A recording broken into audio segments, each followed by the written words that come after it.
Record polling രേഖപ്പെടുത്തിയ ബംഗാളിൽ മമതാ ബാനർജിയുടെ തൃണമൂൽ കോൺഗ്രസിനെ മലർത്തിയടിച്ചുകൊണ്ടാണ് ഇത്തവണ BJP തരംഗം ആഞ്ഞടിച്ചത്.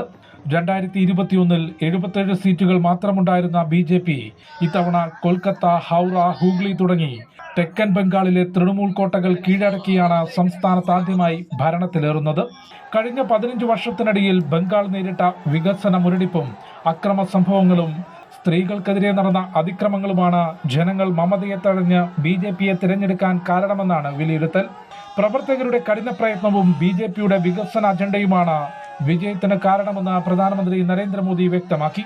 ബംഗാൾ ജനതയുടെ സ്വപ്ന സാക്ഷാത്കാരത്തിനായി BJP സാധ്യമായതെല്ലാം ചെയ്യുമെന്നും അദ്ദേഹം പ്രതികരിച്ചു.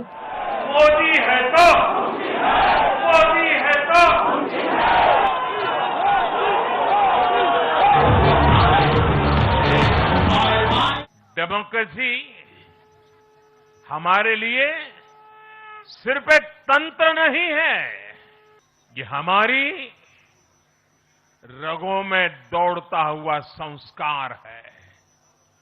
ये हमारी रगों की संस्कार सरिता है।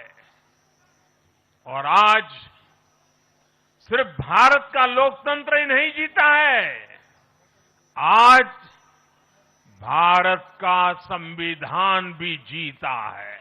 കനത്ത പരാജയം ഏറ്റുവാങ്ങിയതോടെ BJPയും തെരഞ്ഞെടുപ്പ് കമ്മീഷനും ചേർന്ന് ജനവിധി അട്ടിമറിക്കാൻ ശ്രമിച്ചു എന്ന ആരോപണം മമതാ ബാനർജി മുൻപോട്ട് വെച്ചിട്ടുണ്ട്.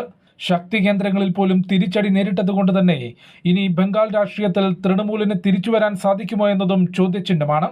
കാലങ്ങളോളം ബംഗാൾ അടക്കിഭരിച്ച CPMന് ഒരു സീറ്റ് മാത്രമാണ് നേടാനായത്. പരമ്പരാഗത തൃണമൂൽ കോട്ടകൾ പലതും അടിച്ചു തകർത്താണ് ബംഗാളിൽ കാവി തരംഗം ആഞ്ഞടിച്ചത്. ബംഗാൾ കൂടി BJP പാളയത്തിലെത്തുന്നത് രാജ്യത്തിന്റെ രാഷ്ട്രീയ ഭൂപടത്തിൽ വലിയ മാറ്റമുണ്ടാക്കുന്നുണ്ട്. ഡൽഹിയിൽ നിന്നും വിനോദ് കരുവാറ്റയ്ക്കൊപ്പം ജിഷ്ണു കൃഷ്ണൻ, അമൃത ന്യൂസ്.